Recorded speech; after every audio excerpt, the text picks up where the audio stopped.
My name is Valeria Casas, Community Programs Manager for the Student Conservation Association.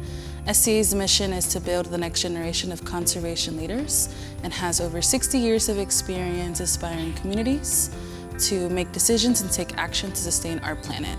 SCA Urban Community Crews offer life-changing experiences for youth and young adults who are seeking to advance or be introduced to careers in natural resource management and conservation. We are proud to partner with the National Wildlife Federation and the Houston Parks and Recreation Department in creating a more resilient Houston. The National Wildlife Federation Student Resilience Ambassadors Program helps urban youth and the general public have a better understanding of flooding vulnerabilities in their community. We have teamed up to engage Houston students in a community action day in a local bayou, specifically Sims Bayou, to experience firsthand the importance bayous play in contributing to a healthy watershed and cleaner water for all. My name is Kelly Andrasic. I'm the Natural Resources Manager with the Houston Parks and Recreation Department. We're out at Robert C. Stewart Park. This is one of our habitat restoration sites. And here we're creating forested riparian buffer. This is part of the city's initiative to create forested buffers along all parks adjacent to a waterway. So we are really creating these buffers to help improve the habitat at these parks. For wildlife, they also improve water quality, they improve air quality, they sequester carbon, and they really just provide nature for the citizens of Houston that are coming to visit our parks. We're proud to work with the Student Conservation Association and other organizations throughout the city of Houston to improve the habitat. We are also pleased to partner with National Wildlife Federation's Student Resilience Ambassadors Program and for community action days that help support Houston's pollinator habitats.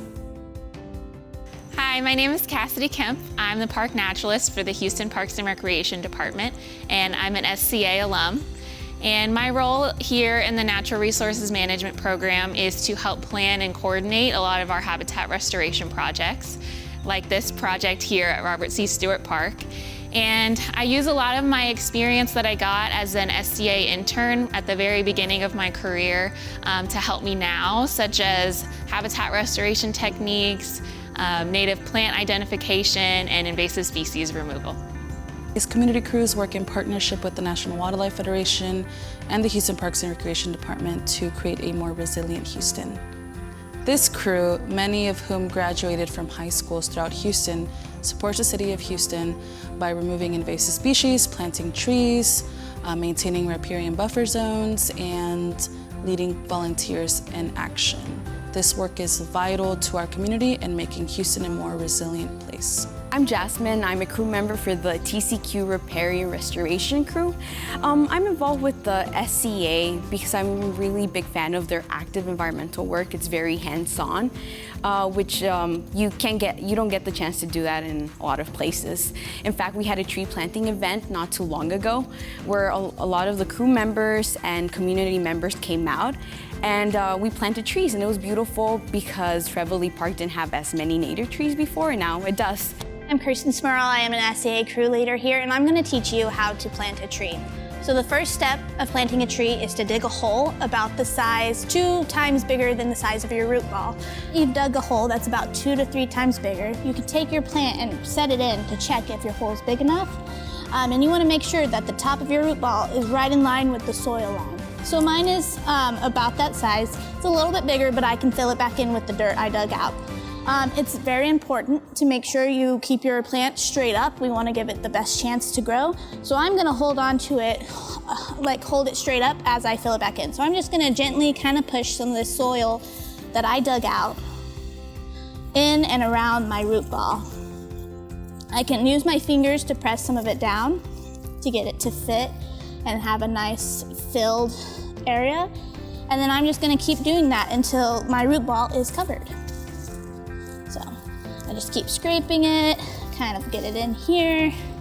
If you got any big chunks, try to break those up. You want it nice loose soil for the plant. That way water will filter down to the roots. And then let's see if I got any more. And you want to try and get all the soil that you digged out back into the hole. So let's see. Okay. And just like that, I kind of pat it down to make sure it's nice and compact in there. but now I've planted a tree. Because of the watering for these trees, there's an adaptive watering schedule that is followed. From November to February, it's the wet season here in Houston, so our trees don't get watered at all, because we're trying to make sure the water that is in the soil around the root ball gets evaporated up, and we don't want to drown our plant. From about April to late summer, the plants, if they start to show any signs of stress, will get watered. And after about 2 years, HPARD will stop watering these trees because by that point they have been established. Native saplings, we want to make sure we're planting natives to replace any invasives that are growing here in Houston, to make sure that our native riparian area grows up right here along our nice bayou. Thank you for joining us and happy planting.